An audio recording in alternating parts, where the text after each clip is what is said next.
With so many conspiracy theories out there, it's hard to keep track of them all. Welcome to What We Know, where we try to uncover the histories and mysteries of the world by presenting all different theories out there, and the only narrative we push is this. Here's what we know, make up your own mind. The Lizardmen of the Ubaid period culture. The Sumerian civilization is frequently viewed as remarkable because it allegedly sprang out of nowhere. The Ubaid period culture is responsible for the enigma of the Ubaid Lizardmen, who some have linked to the Annunaki ancient alien civilization of Mesopotamia, which immediately followed the Ubaid period. The perceived suddenness of the Sumerian civilization is used as grounds for demonstrating extraterrestrial intervention in Mesopotamia dating back at least 6,000 years ago. In this entry on the historical origins and development of the Sumerian civilization, we examine the origins of Sumer, which can be traced to an earlier Ubaid period culture, as well as its unexplained Lizardmen artifacts found in the Mesopotamian region. The Ubaid Lizardmen culture civilization.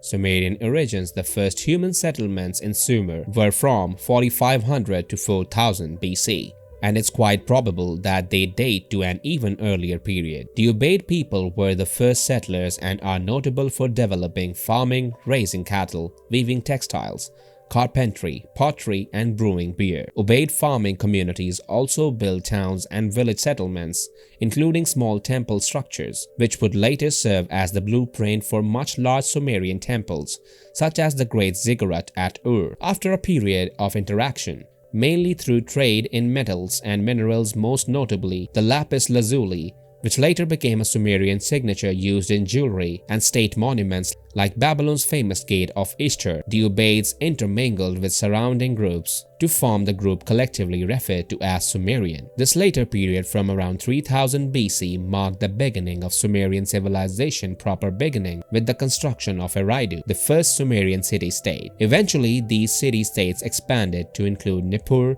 Lagash, Kish, Ur, and Uruk. The Ubaid Lizardmen, Annunaki ancient aliens, Serpent civilization. An unresolved mystery of the Ubaid period is the Ubaid Lizardmen serpent idols that were uncovered during the archaeological excavations. The Ubaid Lizardmen resemble serpent gods and the Annunaki ancient aliens, extraterrestrial entities, which some suggest were responsible for infusing the Ubaid culture with the knowledge and tools to implement the early Ubaid period civilization. Unfortunately, unlike the Sumerians who developed cuneiform writing, the Ubaid cultures did not develop writing, and as such, there is no written account of the role of the Ubaid Lizardmen serpent idols played in Ubaid period culture. We are left to fill the gap utilizing the Sumerian records, which do not make a direct reference to the Ubaid culture or Lizardmen, but nevertheless refer to the role of Annunaki ancient aliens in the creation of the Sumerian civilization. The mystery deepens when we consider that the serpent was the symbol of Enki, the chief Anunnaki god responsible for teaching mankind the arts and sciences necessary to bring forth civilization, and to whom the first Sumerian city, Eridu, was dedicated. In addition,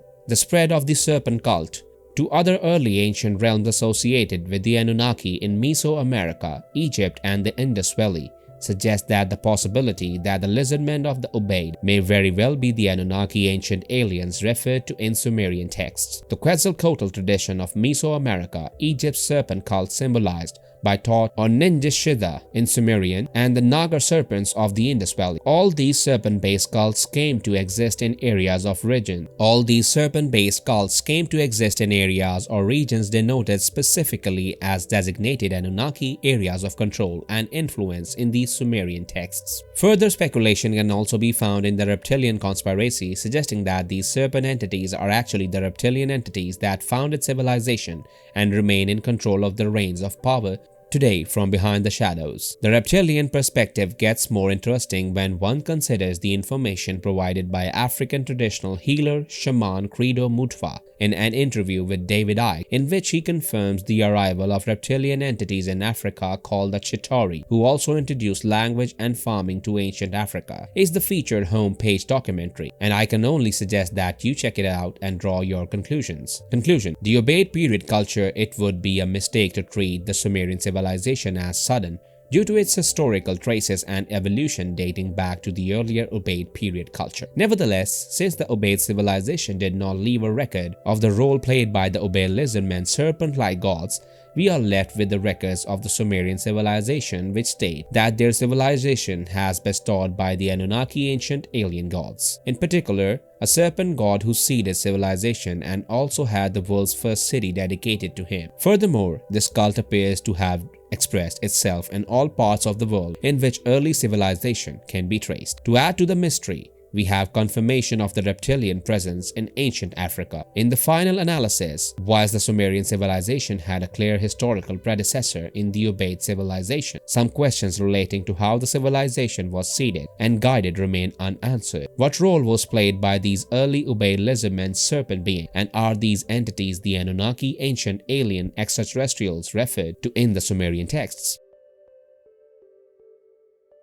The beginnings of Western alchemy may be traced back to Hellenistic Egypt, specifically Alexandria. Hermes Trismegistus is one of the most prominent figures in alchemical mythology. This character's name is inspired by Thoth, the Egyptian deity of knowledge, and Hermes, his Greek equivalent. Hermes Trismegistus is supposed to have composed the Hermetica, which is widely considered the fountain of Western alchemical thought and practice. The Emerald Tablet is also said to have been written by Hermes Trismegistus. The Emerald Tablet's legends. According to legend, the Emerald Tablet, engraved with the secrets of the cosmos.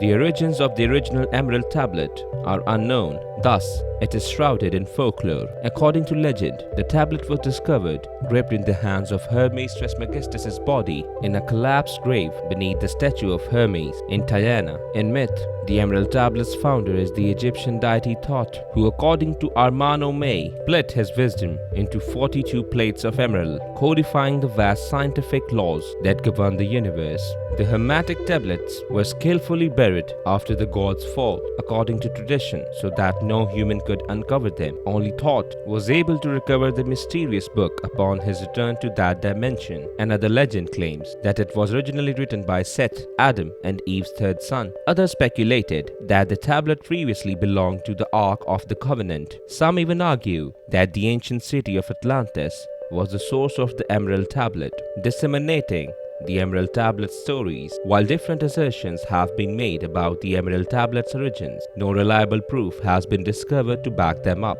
The Kitab Sir al-Haliki, which was itself a mixture of older works, is the earliest documentable source of the Emerald Tablet's text. This was an Arabic book credited to Balinas or Pseudo-Apollonius of Tyana and composed in the 8th century AD. Balinas is the one who tells us about how he discovered the Emerald Tablet in the collapsed tomb. Based on this Arabic work, some think the Emerald Tablet was an Arabic text created between the 6th and 8th century AD, instead of an ancient work as others have claimed. While Balinas claimed that the Emerald Tablet was originally written in Greek, the actual document that he claimed to have in his possession no longer exists, if it ever did. Some think the manuscript was destroyed when burned at the Library of Alexandria. Nonetheless, Balinas' translation of the book became well known soon, and several individuals have translated it throughout the decades. For example, an early version of the Emerald Tablet may be found in Jabir ibn Hayyan's Kitab Ustukus al-Us al-Thani. However, it would be several centuries before Europeans could read the text. Hugo von Santilla translated the Emerald Tablet into Latin in the 12th century AD. What's on the Emerald Tablet exactly? The Emerald Tablet would go on to become a cornerstone of Western alchemy. It was, and probably still is, a hugely significant treatise in medieval and Renaissance alchemy. In addition to translations, several commentaries on the Emerald Tablet's contents have been produced. A translation by Isaac Newton, for example, was discovered among his alchemical works. This translation is presently housed in Cambridge University's King's College Library. Roger Bacon, Albertus Magnus, John Dee, and Aleister Crowley are renowned Emerald Tablet scholars, and now thanks to its appearance in the strange German language series Dark, knowledge of the mythical Emerald Tablet is reaching new audiences.